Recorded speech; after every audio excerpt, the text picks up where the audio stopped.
Alright, what's up YouTube? We're back with a video. Basically, Leon Hart uploaded a video 2 months ago, and it's called The Grim Reality of Owning a Card Store. Now, for example, over the last, I don't know, about 8 months since Labour's been in power, right? There's been over 200,000 businesses actually closed within the UK, right? And the reason why I'm mentioning this is because, you know, obviously when you have a store, you have rent to pay, yeah? You have to, if you're doing this from your home, or you're selling cards, or, you know, you're basically buying product from a distributor and you're using your house basically as, you know, your business, obviously you're not paying for your house because you already live in it, yeah? You know, obviously you pay the mortgage or the rent or whatever, you know, you're paying for the house, right? So I kind of wanted to watch this video and then see what's happening, because obviously as well, what can happen is, you know, shit can get nicked, yeah? And obviously people walking in, thieving stuff, you know, stuff on the shelf, people can take it. So you need glass cabinets, you know what I mean? They need to be under lock and key so people can't just come and take what they want. PSA card holders have to be on the wall, you know, and realistically it doesn't take many points of opportunity for certain people to basically target a like specific shop.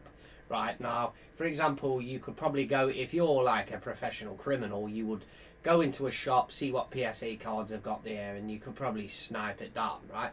But obviously PSA cards have a certain number on, so the cards have to either be cracked or sold on black market. So the thing is, obviously this is something like TCA Gaming mentioned a video that he posted a long time ago when he closed his store down, right? Because it was, you know, you've got staff to pay, you know, you have to sell kind of different items, you know, not just a specific set of things, because obviously you have to cater to different things. So I went and made myself a coffee. I've got the headphones because I don't want the sound coming through the speakers, then it comes through the mic, so you'll be basically hearing it twice. So we're kind of like going to jump into this, just a video. I basically made a promise to myself that I was going to make a video on today, yeah, on a Tuesday. So I thought, yo, we're going to make a video on a Tuesday, and this is the video that I chose to do something on, right? Let's get into it.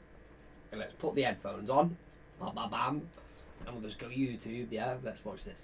Would you recommend running a card store? It was an uphill battle. You're gonna be struggling and hard. It is one of the prime targets for robbery. They were grabbing. Yeah, look at that. Prime targets for robbery, bro. That's what I mean. And you know the thing is, with Prismatic Evolutions and all these like mad sets right now gaining mad value, like, I'll just get into something real quick, right? So I always got this opportunity, like, let's say for example you grade, say, a card, right?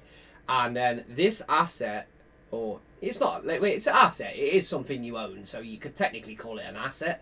But let's say this gets to the price of, say, £1,000. You're kind of getting in a region where, do you really want that sitting around?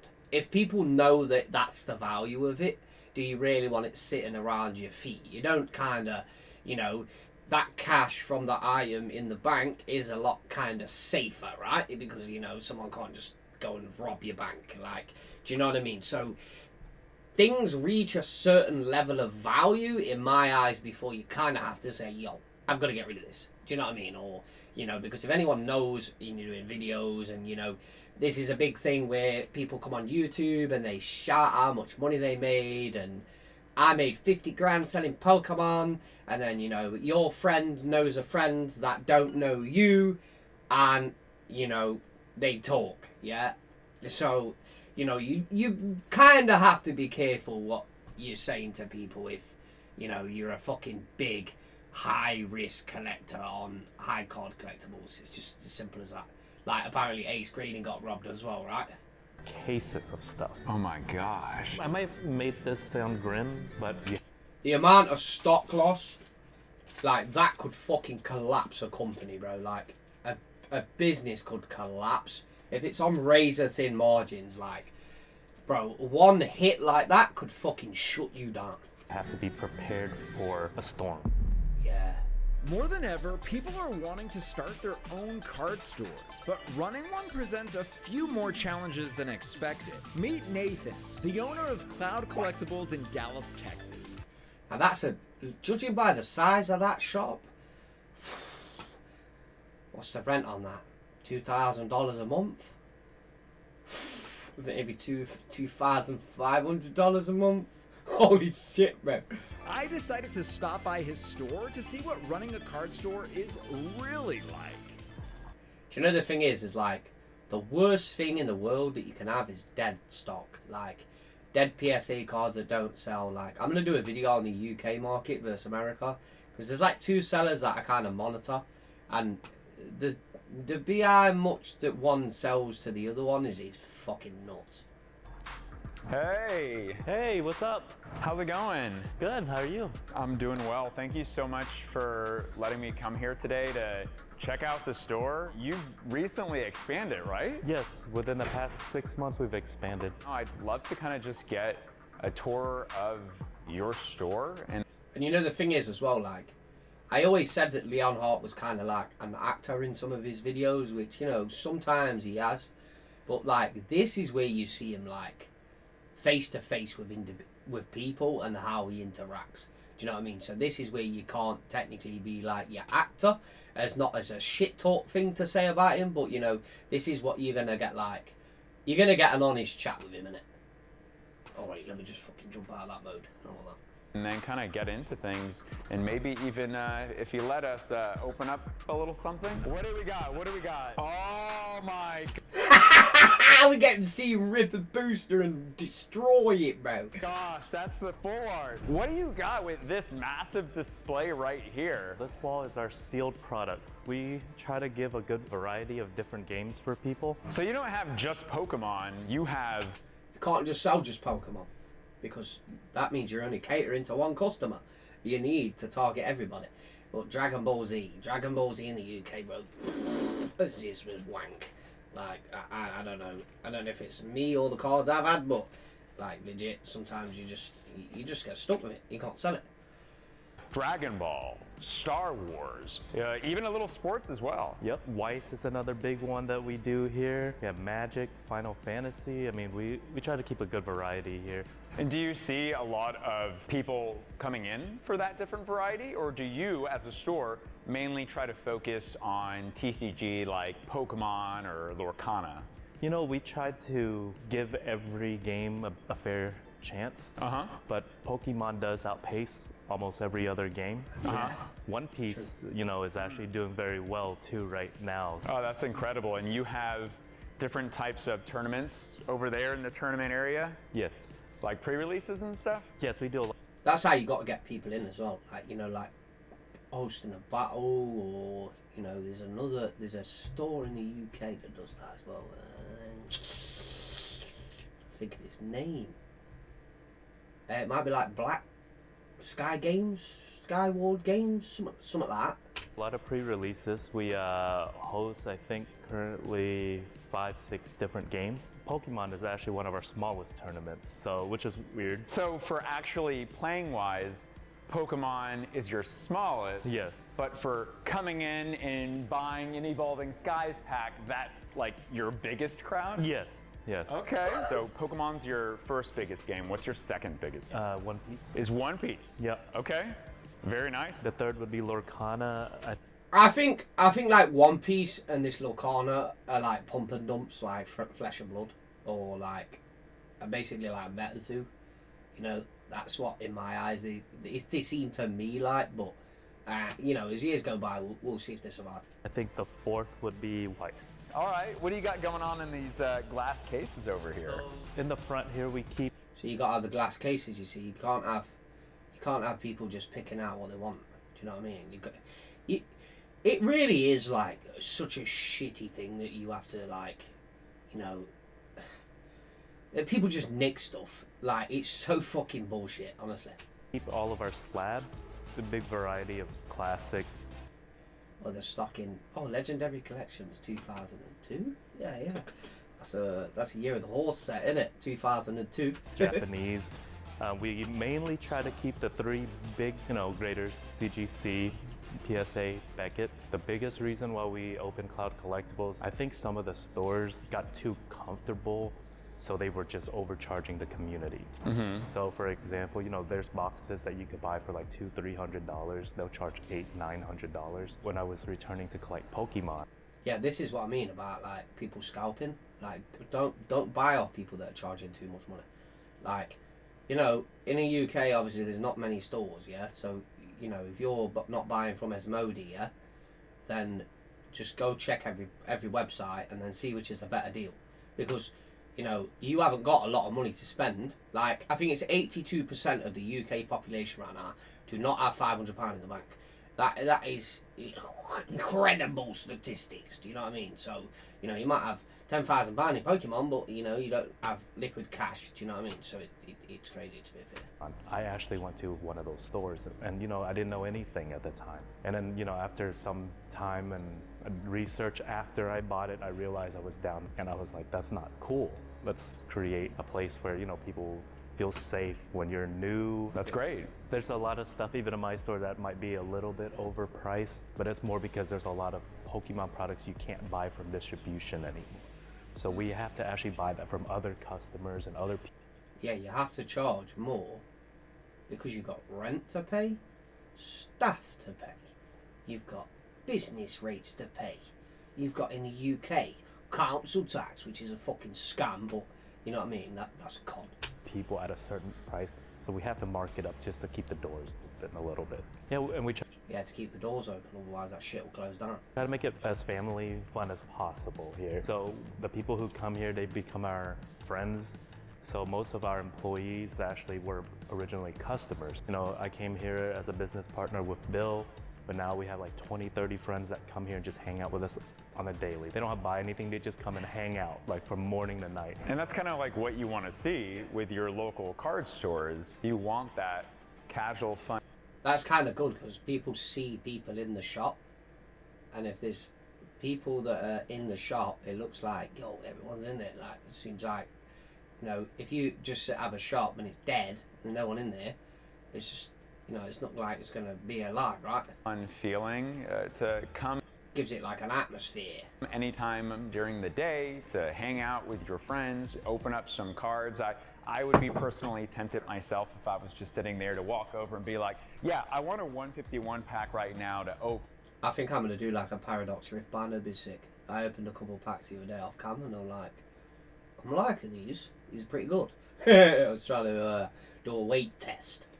But I like that vibe because I think that really is what the communities want and need, is a safe, fun place to come and buy cards and hang with other passionate people. Let's take just a closer look at some of these. Like, look at that Lily down right over here. That's a PSA 10 Lily full art.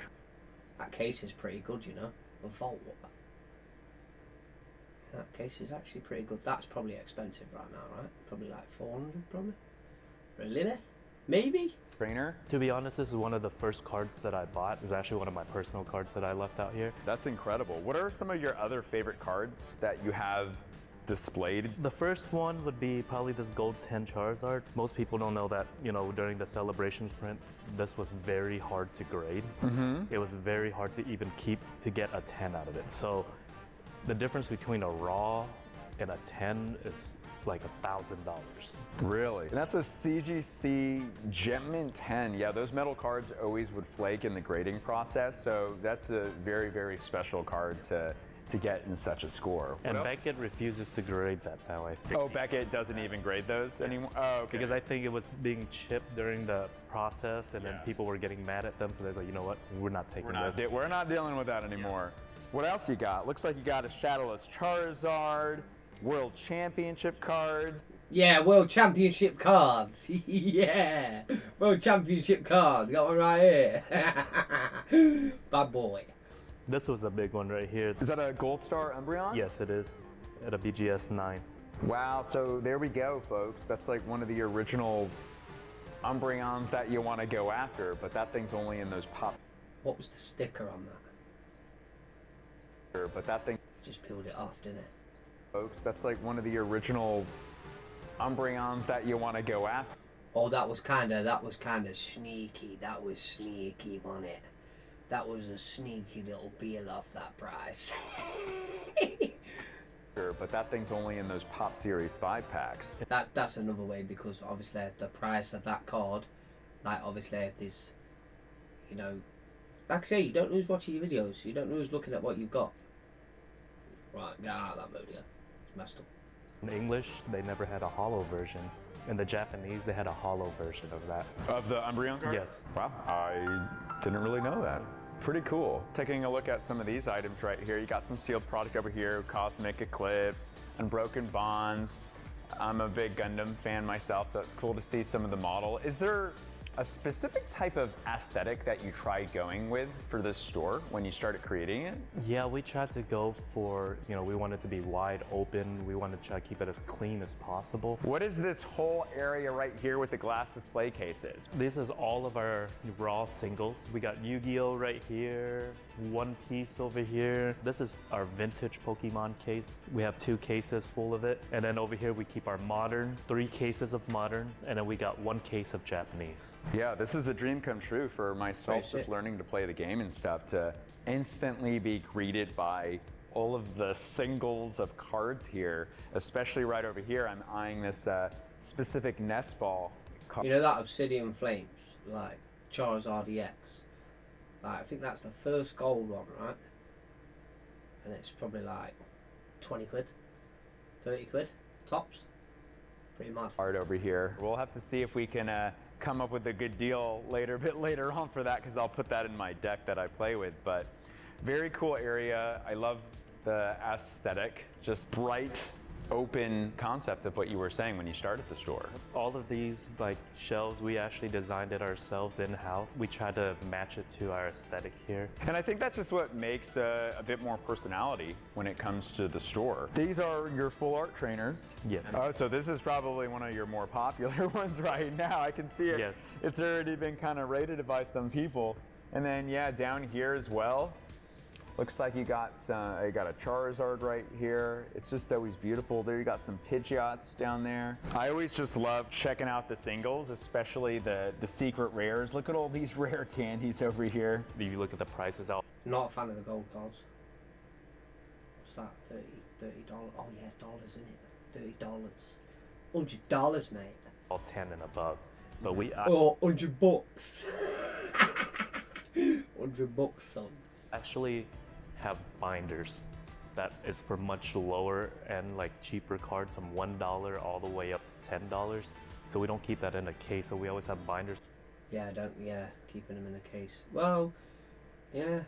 Customers can always come, open, go through. So like this says Pokemon Vintage right here, or Pokemon EX GX. Can I take it out? Yeah, definitely. So here's a trainer gallery and there's a playable. Oh yeah? Yep. Let's check out. Oh, this is great. This is so Costs some money to set up a shop like that, innit? just convenient. So if you're wanting to play, man, before I get to this binder, this is very convenient. I love that this is like that. Full art trainer binder. And we're always filling this up every single day. Oh yeah, like there's that Briar card. Stellar Crown. You can use this card only if your opponent has exactly 2 prize cards remaining. During this turn, if your opponent's active Pokemon is knocked out by damage from that attack used by your Terra Pokemon. Oh, Terra, this is the new quantity 518. This is what I mean about like full art trainer cards. Like, you buy a pack for $5, yeah?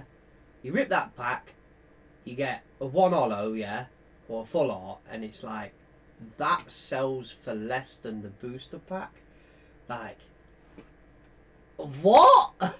Like, it just that kind of don't make sense to me. I always thought that, you know, something would potentially be worth more value, right, instead of it being so cheap.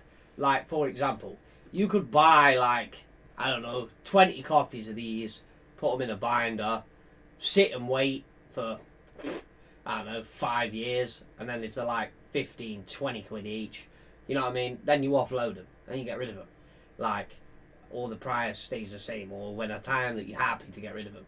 Like, I think these full art trainers are literally, you could just go on eBay, like 30 quid.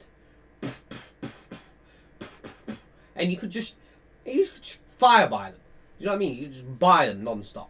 If that's like a strategy that somebody wanted to do. Do you know what I mean? It's, you know, you could probably grade off them and get 10 on every one.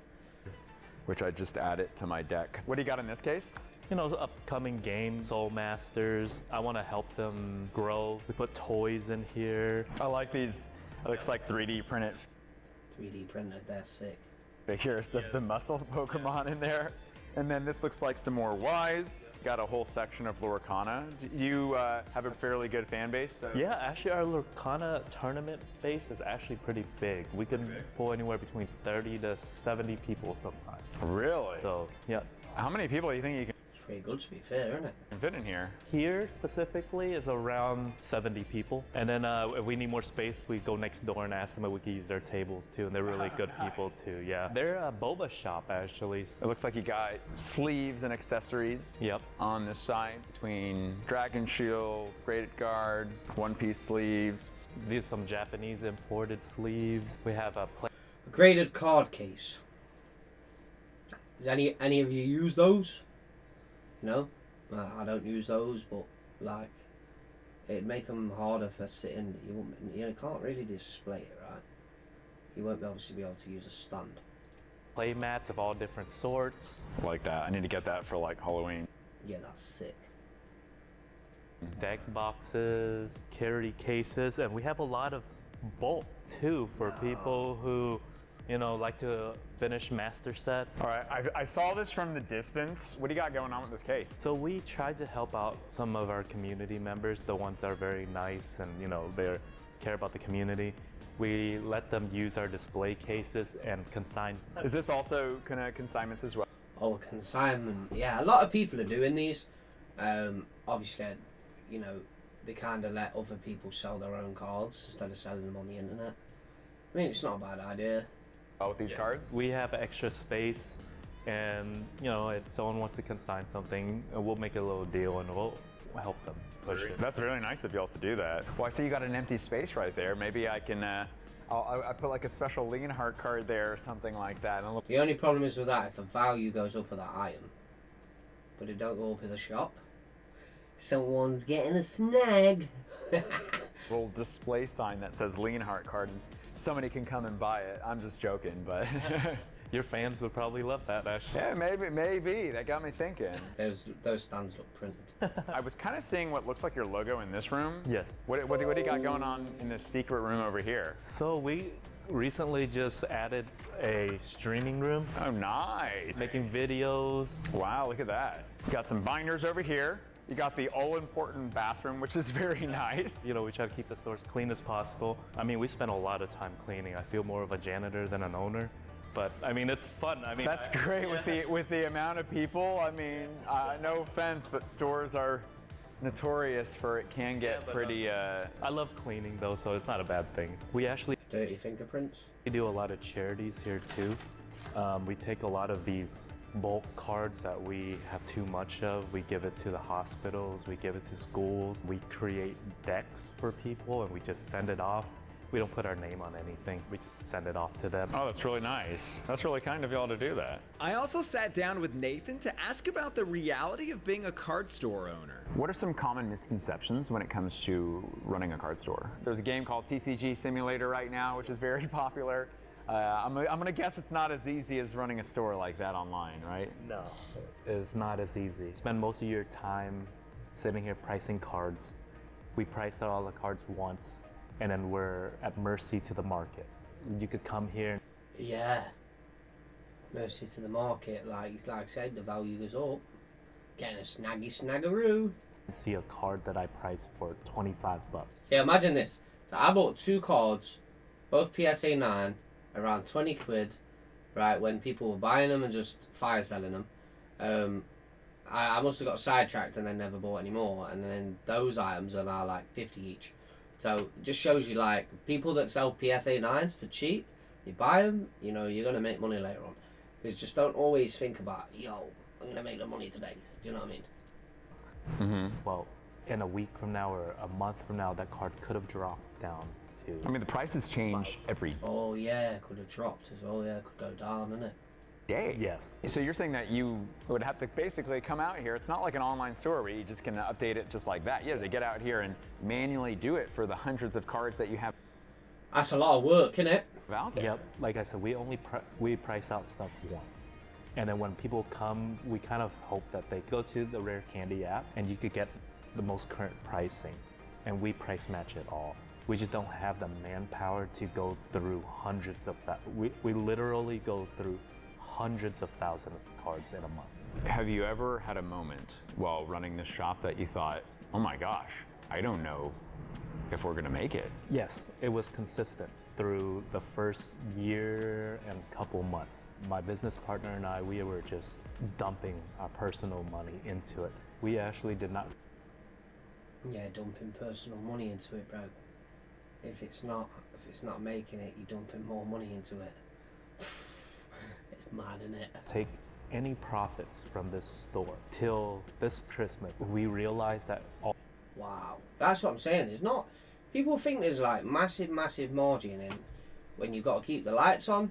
You know, you got to pay the business rates.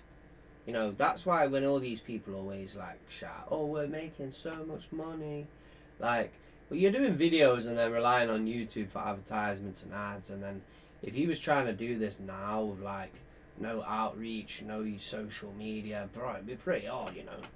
All the money needs to go back to catching up and feeding the card store. What's been the most unexpected thing? I have other businesses. When you buy products, you know, let's say I sell 3 Dr. Peppers. I'll go out and buy 4 Dr. Peppers and bring it back to the store. Here at this retail store, you sell that 3 Dr. Pepper and you can't buy any more. It's done. You know what I mean? Yeah. That's that. Yeah.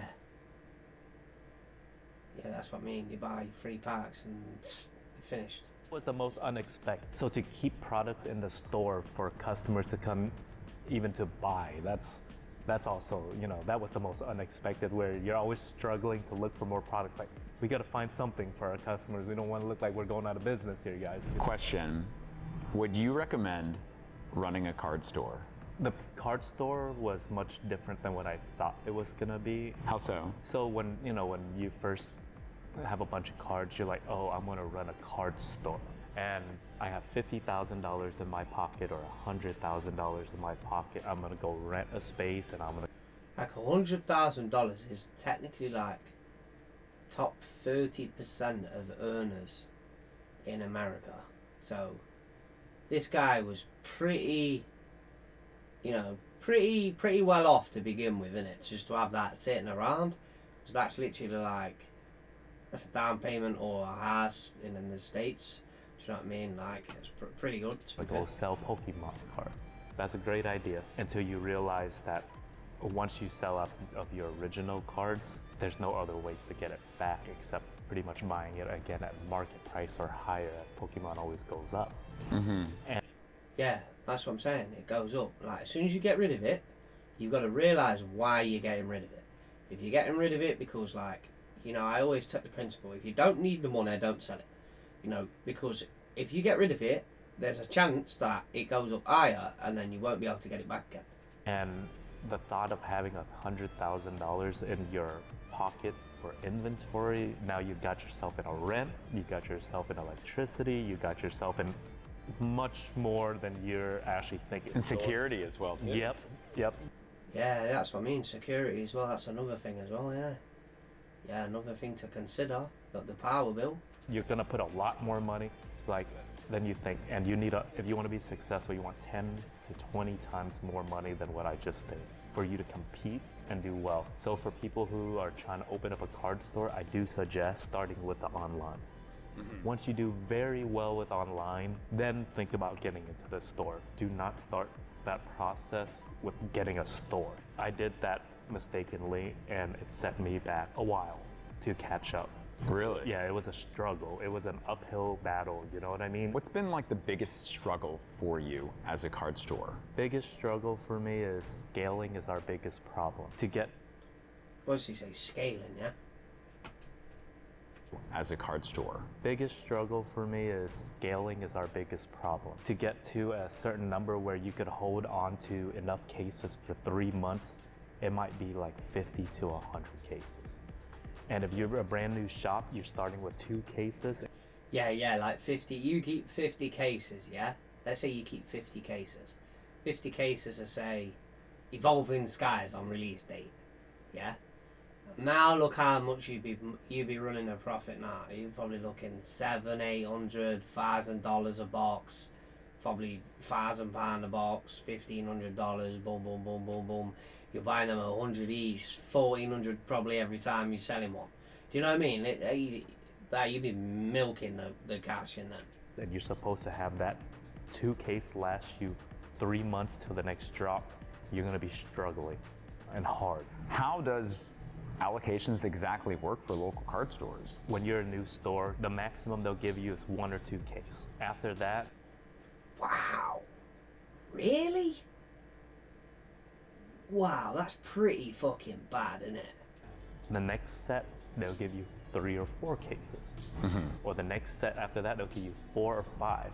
But if it's a good set, everyone is cut back down to 4 cases. So at opening a card store, the 4 cases, 6 booster boxes, and so you're getting like 15 booster boxes. biggest struggle is to even get products for your store. So you end up buying from the secondary market, people who Are you buying off resellers? Mad game this, isn't it? go to Target, people go Walmart, they'll come and they'll resell it back to us. And then we have to try to make a little bit of money, so we have to slap a little tax on top of that. Card stores are essentially Yeah, because you've got to pay the VAT. That's what I mean. It is fucking mad. at the mercy of the distributors. That is for sure. And I mean, I love my distributors. They treat me very well, but also having a distribution, they ask you nicely to buy sets that don't sell. And in order for Sets that don't sell, so then you're locking money up in stuff.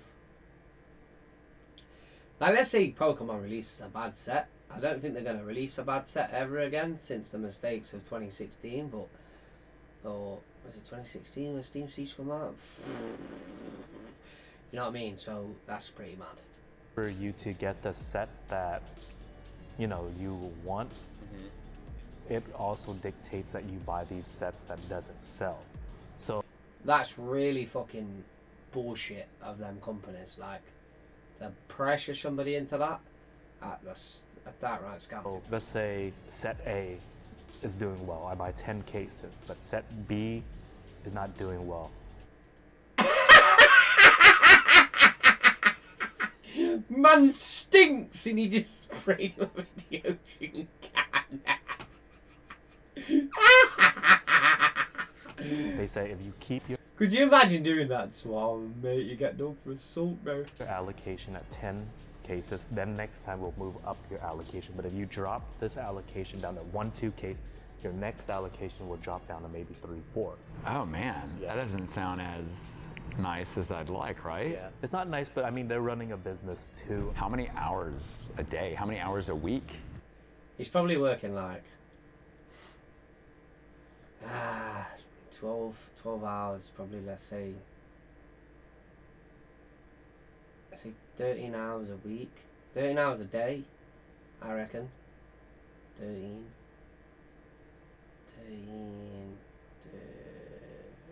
He's probably working about 52, right? You know, If he's working on weekends, so he's probably doing like 65.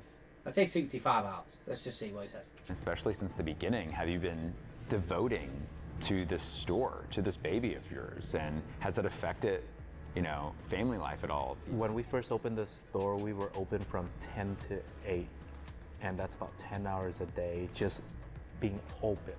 We always Yeah, it's 10 hours being open. Right, what's the snag right now on the video, yeah? If you're here in the video, don't know if you're watching my videos, apparently my content's shit. It might well be, but there's still people that watch it, right? So, the end of the day, that Mew 151 Premium Collection card seems to have doubled in price in the last couple of months. You know, PSA and 9's probably your best bet. If you ain't got the money for the 10, but buy one. Always come in about half an hour earlier to an hour earlier to clean, prep the store for opening. And then afterwards, if we're running tournaments, 8 o'clock can actually go to midnight. 1 a.m. Yeah, because you got to wait till the winner's fucking verified as well, isn't it? Yeah, this guy's working some mad hours a day, bro. in the morning. So there's days we can spend from 12 to 16 hours. So Yeah. So realistically, like, you know, if he works for a big company, right, and he's getting hourly pay, then if his day from the store is not pulling in the kind of money that he would get from an hourly job, it's kind of like, is it worth it? Because you're not really getting any freedom away from. I'm a big freedom kind of guy. Do you know what I mean? You're like, you get paid, you get dividends, or you know, you get. It's not about. You kind of want to reduce the amount of hours you work, and then have your time a bit more valuable. Do you know what I mean? you're potentially working a 16-hour day. Yes. Yeah. Wow. So I was estimating like 13 hours, you know, but yeah, he's doing fucking hell, bro. And then afterwards, we only close 1 day a week. So, I mean, Yeah, if he's open on the weekend, that's what I mean. He's going to be closed on a Sunday, yeah? if you do that math, you're running 90 to 100 hours a week. 90. I said, what was I say, like 65, yeah? Jeez, he's putting in some extra hours, gee. You do 100 hours a week. Yes. Does it affect family life? Yes. He's doing like 100 hours a week. So if he was getting like, if he was doing 100 hours, it paid us, say, $22 an hour. You'd be getting $2,200 an hour, or 22, you know, minus VAT. So what's American tax like? 10%? Maybe 10%? Maybe 10? It's probably getting like $1,900 a month. Definitely does. You know, when you have your wife and your kids and you're dedicated to the store for survivability, of course. But, you know, luckily my house is not too far from my store, so my wife and kids were coming to the store with me. You know, so it was much easier. Oh, that's great. What do you sacrifice? Yeah, I know that's some shit, right? Because like people think, like, let's say you go outside the house, you spend an hour getting to a job. That's an hour, so you know you go to the job for 12 hours, and it took you an hour to get there, and then you got to travel an hour back. That's 14 hours on your day. That's before you've even done anything. Life goes so fast when you work. It's fucking shit. When running a card store. I might make this sound grim. I love my job. I love the card store. But I think this goes for every business anyone opens up. You're going to sacrifice a lot of your time and a lot of your money. Businesses are not guaranteed money. You have to know how to save money. You know what I mean? You have to be prepared. You got to learn how to save money, bro. Saving money is one of the most, like, individually important things for making a move. You want to get a £900 card and flip it for fucking $2,000, well then you need £900 for that time to buy it. When I bought that fossil box for fucking 900 quid and I doubled my money back on it, like, yeah, it was a fucking buy. You need to save cash for making plays. For a storm, you have to be good with your social skills. You can't get mad at people. You have to love people, like I said. So relationships are very important. Yes. Yeah, 100%, bro. Because if you piss your customer off, you're fucked. Do you know what I mean? They're not going to buy off you again. Whether it comes to the people in the community that visit your shop, to reaching out across the world for getting product, for establishing new relationships. Yes. Reaching across the world, man. I shipped like 3 cards. I shipped a card to Japan. I shipped a card to fucking France the other day. And then I shipped something like to Brazil. And I shipped something to... I sent a code to a guy in Germany, and I'm shipping something off to the guy in the United States, to a woman in the United States tomorrow. So, like, the sick thing is selling globally is way better when it's on the internet. Like, I'm sending everything global. I don't care where you are. France, Brazil, China, Japan, everywhere. Yeah. If I've got something and you want it, I'll send it you. I also Bro, imagine how much he spent on them roller doors, bro. Wow. If they weren't on there before he put them on, like, there's some expense into that as well, you know. couldn't help but notice how much security Cloud had for their Yeah, security, bro. Because you get one bad hit. One bad hit can make you fucking bust. store. So tell me why a card store needs Fort Knox type of security like this. Yeah, so it is one of the prime targets for Robberies, bro. robbery. On the first year we opened, we got broken into. It literally is. It's scumbag. Like, I really do think anybody that like breaks into a business, steals shit, should literally be hanged, bro. I really think, because it's not yours. It doesn't belong to you. Why are you taking it? Oh, because you need money. But this shop's trying to survive. You nick that shit and you make that stop go bust. There's thousands of people that will probably be going there weekly, if not daily, or attending an event. Like, they shouldn't even lock these people in jail. Like, they really shouldn't, because the UK system is pathetic. Like, they'll try and pillage the public over a speeding fine, right, and then trying to go, oh well, we'll charge this guy £80 for going 5 miles an hour over the speeding limit. But then people that rob shit will get like not even 2 years in jail. Do you know what I mean? It's a joke. It's a joke. The UK fucking ministry, man, needs absolutely abolishing and redoing. You know what I mean? With actually people that, you know, deserve what to be punished for. Ever since then, I realized that we need all the security we could get. So this store is pretty much like a jewelry store. So Yeah, jewelry store. Yeah, you gotta make it fucking vault. Needs like a massive vault in there as well, innit?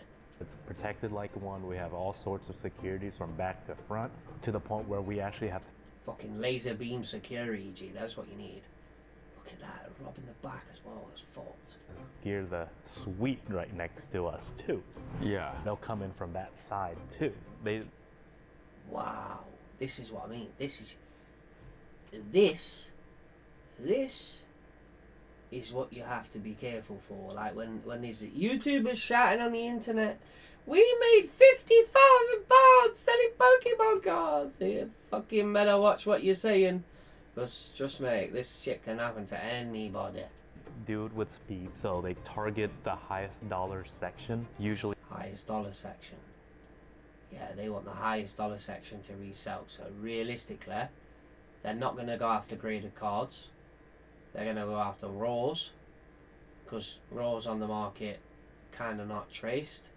You know, $40, $50, $60 a card, $100 a card, like Prismatic Box, Evolutions, Evolving Skies, high money, high value, yeah? Booster boxes can be pulled open, sell a single pack, $30, $40, you know, yeah, they know what they're doing, bro. People out there know what they're doing when they're in this fucking kind of business, bro, because they know crime pays, innit? Cases, they'll break every case and then they'll grab everything. You know, smash every case, and then not only are they smashing the cases, what becomes a problem is the fact that those cases, right, cost money and they have to be replaced. And then you think you've just lost all that stock, and then you've got to print all the you know, you got to make the glass again, or you got to get the glass made. Yeah, one big break-in can literally like shut you down if you ain't got backup money to re-put it all back together. In it, they'll try to do it within 10 minutes and they're gone. They were grabbing cases of stuff. Yeah, they're going after the booster boxes, bro. My gosh. So we're talking like thousands and thousands of dollars worth of product gone? Yeah, overnight once, but people try to do grab and runs, which is a lot. What's a grab and run? So they'll come in and like, oh, let me see this expensive card. Yeah, let me see the card, and then you give the card out, and then you grab it, and they'll fucking zoom. America's crazy place, isn't it? The UK's fucking worse for crime, in my opinion, but, you know, Dubai-style punishment, You know, it's probably going to be the way to go. Card. Usually we're pretty quick on that. We get a sense of it. We use a mag lock. So if you come in and you know holding a bunch of my cards, what I do is I press a button. The mag lock locks. So like the front door automatically locks. All my doors lock. Well, Yeah, that's a good idea, bro. That's a good idea. What's that, Wheel of Fortune? Yeah, Wheel of Fortune.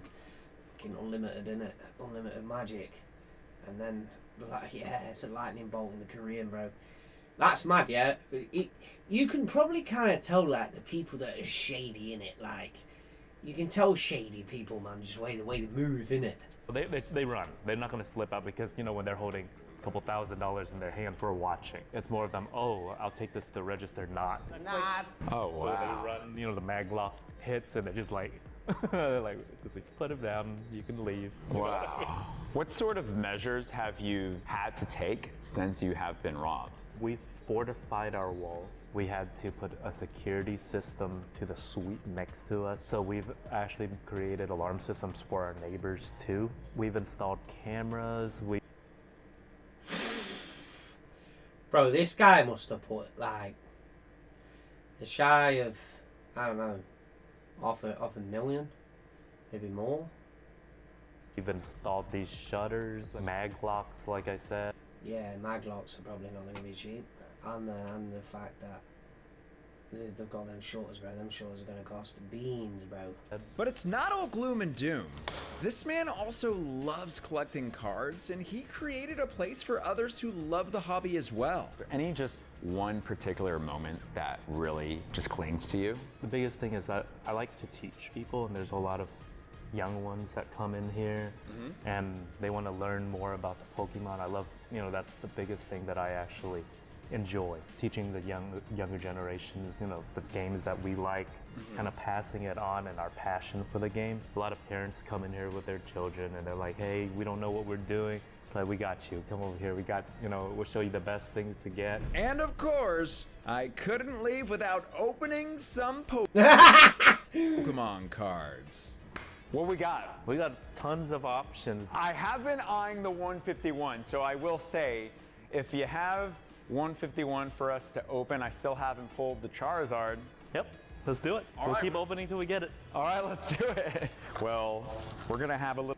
It's kind of, in my eyes, in my opinion, obviously, what Leonhardt does, he could just buy the card, but obviously he's not about that. You know, he makes content, but realistically, if you're a pack ripper and you're trying to rip pack, just to try and get like a card, you might as well just buy the card and then just keep the pack sealed. Let everyone else rip the packs. The pack goes up in price. You know, you make a bit of money if you want to sell it and fund your next adventure into buying the next set or buying another card that you maybe want to add to your collection. And then, you know, that goes up, you sell it and you can get more packs. And then you can rip packs that are going to be cheaper, or, you know, something that you like, something else you want to buy that you like. Little pack battle and see who can get the best pulls today. Let's do 4 Evolving Skies too. Oh, look at Ooh, he's putting out there, isn't it? that. A little high roll over here. All right. Should we get into the first pack? I think I They're like 20 a pack right now as well. got something. Yep. I do. A Tangela. All right, so there's one hit for myself. I can't believe like 151 is like £12 a pack right now as well in the UK. Like, the fuck, what the fuck is Pokemon doing? Like, bro, hit that shit with a reprint. Bring it down a bit. Your pack? What you got? Ooh, you got the energy though. Fire energy. All right, so you got the fire energy. All right, next up, looking for the Charizard. I got a Mew. I got another holo. Ooh, I've got 2 hits so far. It's not looking good. Watch you open up the Evolving Skies and get like the Umbreon or something. That would be just. This is good. This is good, really, as well, because a lot of people watched this video. Like, he will probably send a lot of people to go to that shop as well for like. It's kind of like a publicity vid as well, isn't it? Because he's getting people will probably take an hour to go travel visit there and, you know, be like, yo, I was in this shop that was on YouTube. Like, hey mum, look at me, I'm in the shop. Or hey dad. Like, Insane. Oh, wait, but I did get an energy. Energy. I got an energy now. What do you got? You finally actually gonna get something? You are Mr. Mime and another Mr. I got a double Mr. Mime. You got a double Mr. Mime, so let's just go with that. So far, I think I'm definitely still in the lead. My pack time, man. Hey, this is your chance. And you get... Nah, I'm a champ. 151's a 6 set. I ain't got it right now, but I'm gonna get some. Hey, Psychic Energy, that's my favorite. You're getting all the energies over here. Let's see what I can do in this one. And another chance. Got me sweating here. Oh, I see something. what do we got? What do we got? Let's go. Oh my gosh, that's That's the full sick. art. Yep, full art. That may take it right there. My goodness. So I'm gonna use the Rare Candy app right now just to scan how much this. I just go on eBay, man. Just get a rough estimate. Just scan the card and that, bro. I ain't got time for that. Zapdos is worth $13. I think that's probably winning right now. I'm gonna need Psychic Energy, but you already have a Psychic Energy. Nope, Vaporeon. I think you win. We do need to open these Evolving Skies though. Rayquaza. You know one thing I'll say, if you're in the video's probably mad long. You know, the idea if you're like wanting just cards for the art, then you could actually just buy like the Korean version. Any alt art, nothing like this pack. I see. Because the Korean version is kind of cheap, but you're still getting the same enjoyment from the card, even though you're not going to read the card. If you're putting the card in a PSA slab, you kind of really don't need to read it anyway. You're just using it for the artwork. Something. Oh, there is. Wow, a Glaceon. Nice. No. My gosh. You're gonna win this one, Nathan? I hope you win this one and pull. Wow, that was off center, right? Holy shit. My gosh. You're gonna win this one, MC grade! Nathan? I hope you win this one and pull the Umbreon. That would be magical. That would be absolutely magical. Let's see, I'm gonna need... I get a Dialga. All right, just lay it on me. There's something, it's dark, it's dark. No way! I mean, he does have home store advantage, come on. All right, scan both. What have been some of your favorite moments running a card shop? A lot of my customers are now some of my closest friends. They come to the store, they hang out with us. We actually now go eat together, we play games together. They come to the store and they see us busy, they'll hop in, they'll help. Running the store, you will find a lot of great personalities out there. That's actually sick. Right, guys, that's my end of my vid. Right, that's my Tuesday video that I was promising myself that I was going to do. It's 52 minutes long. Holy fucking shit. But if you want to watch a video and you've not seen this video, then you can watch my video and then see what I said on it. But thanks for watching. Big up, and I'll see you in the next one. Peace.